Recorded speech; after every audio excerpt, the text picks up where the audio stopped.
judging by the dissent, the anger. That's what I'm telling you. There's so much anger that even trying to reason can have you stoned in this country right now. People are so angry. I mean, even the way we are reasoning right now, you might be surprised someone will insult us. What are you trying to tell us? Yeah. What we want is this, that, we are just dealing with that. And we want the actions. We don't want to hear people talk about. We want the actions. Yes. Exactly. That is unfortunately. But I believe all this could have been avoided if everyone just did in the right first thing. place what took you to that office. If pride and arrogance wouldn't have been there, if there was more accountability and less action, we would really have enjoyed, and we would have seen a different Kenya. Because look at it from the point of, did we have to get to the point where the president was dissolving his cabinet? No. We started, there was the issue of fake fertilizer from the agricultural industry. That's what I wanted to ask you. And even after that, there is another batch of fertilizer that was donated by Russia that has disappeared completely without anyone's trace. Like how can a whole ship the size of a stadium just disappear without anyone knowing? I mean, if we can afford a taping out of 300 million, we can also afford to have ships disappearing in the ocean. So, and unfortunately, these things, we know, the ship disappears into somebody's account. Because that's what I'm telling you, dissolving the cabinet today is one step in the right direction. Just a single step. In fact, you would say, they say a journey's mile begins with a step. One step. He has miles to cover. Ruto has miles to cover. And I believe, also we are saying it is historic, but the kind of demand that is being placed on him, we still want people to go. We say maybe he's one of the most frustrated presidents of Kenya, in the history of Kenya currently. Because much is happening within his watch and he has to change everything. And now it's not just a specific people, as we said earlier, who are pushing him to change. It's the whole nation that is pushing him to change. Like, this is what we want. If you don't do this, then this one is coming to happen to you. And these young people are not really joking. That's just saying for hearsays and all that. They are practically doing or working it out. No.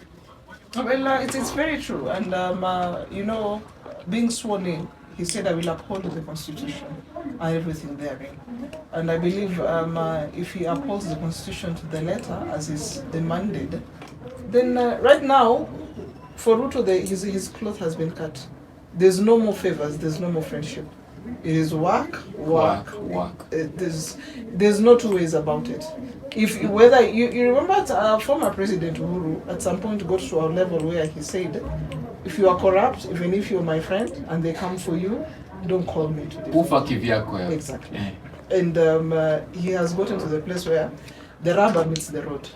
So now that the rubber has met the road, he has no choice. He has no choice. Whether you're my friend or not, you have to go. We still have to understand. This is what I'm telling you. Dissolving the cabinet is one. Or you've dissolved the cabinet, but there's a very illegal position here of prime CS. That's why we are saying it has to uphold the Constitution to the letter. Talking about that, the position of the prime CS and the office of the spouse of the prime CS, they are not constitutional. At all. Okay, getting onto that, he removed the budget for the wife of the president and the wife of the deputy president, but he left this other one that is unconstitutional. No, what does it say? Is he really working with what the Constitution says, or he's just working things out, or he's awarding friends? You have to remember the president is a politician. So it's politics and this is now a case of musical chairs, because you have fixed him, and you see now the president we are seeing is now responding. Remember I told you earlier, there's so much anger in this country. The people are just reacting. But now when you sit down and you decide to respond, you start seeing actions. I remember initially on the Tuesday that Parliament was invaded, you saw a very angry president come out and he said those were criminals and what. And I dare say that was the president reacting. But then again now he came back sober, as the leader of the country, and decided to respond. And now what we are seeing is him responding.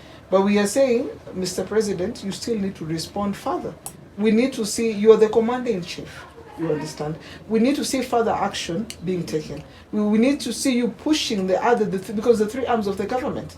we still understand some of these bills, some of the proposals that are being tabled that people want to see change have to go through Parliament. So we want to see also the legislative, which is still an arm of the government. We want to see proper working of the legislation in Parliament. We don't want to see compromise from the speakers. We don't want to see a majority side that is using its numbers to be able to pass bills underhand. We don't want to see a Senate that is compromised to be able to pass bills. We don't want again to get to a situation whereby we are asking, did people have to die for the finance bill to be rejected?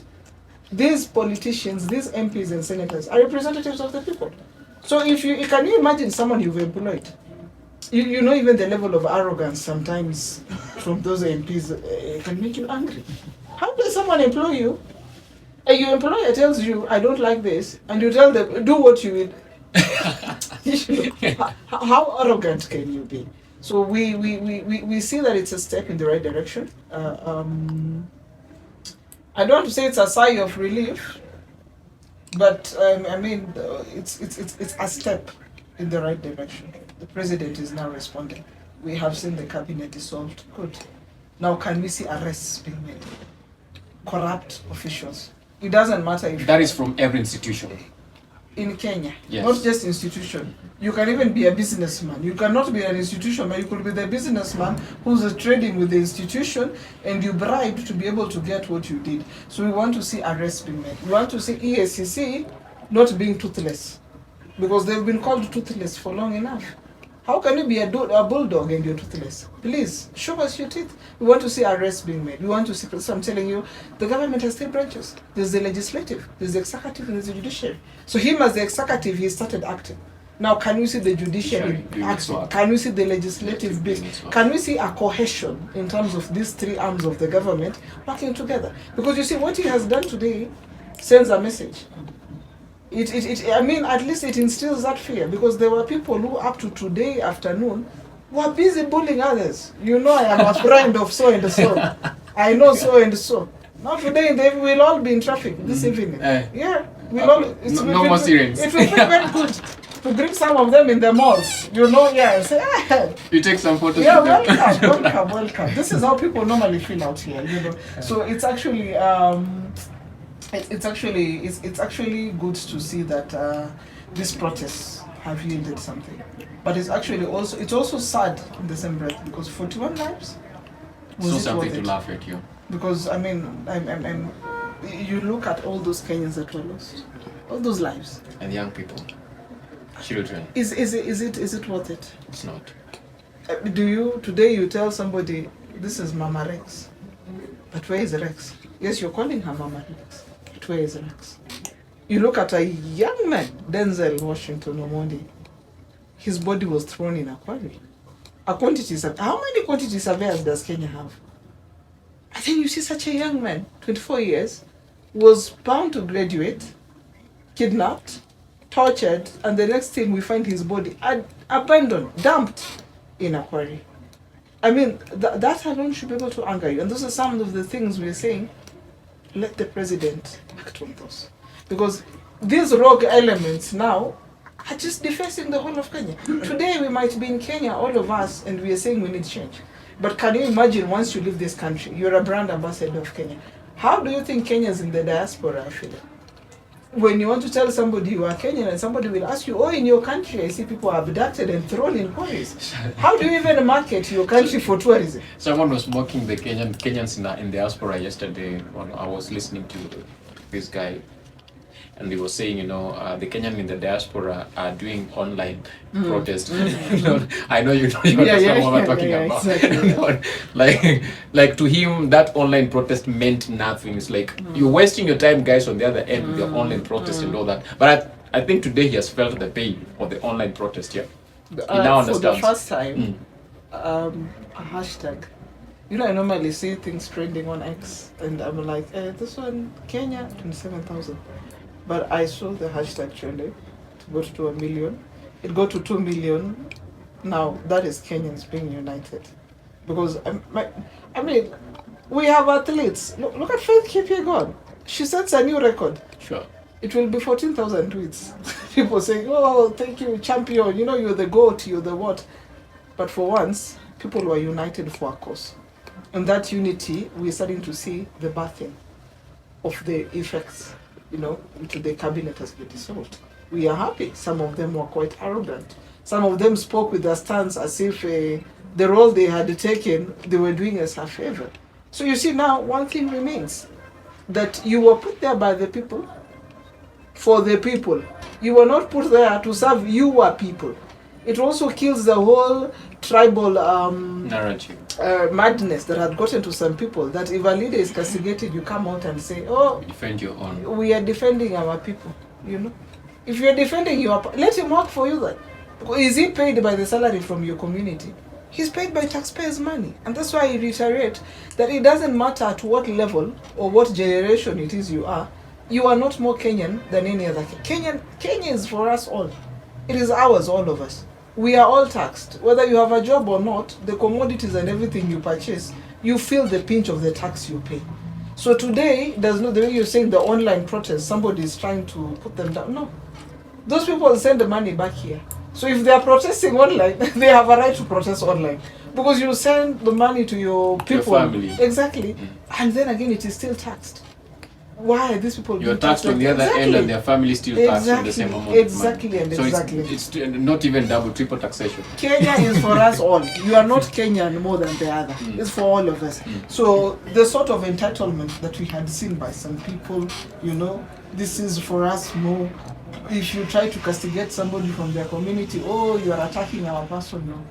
If it is your person, let him work for you. And you pay him.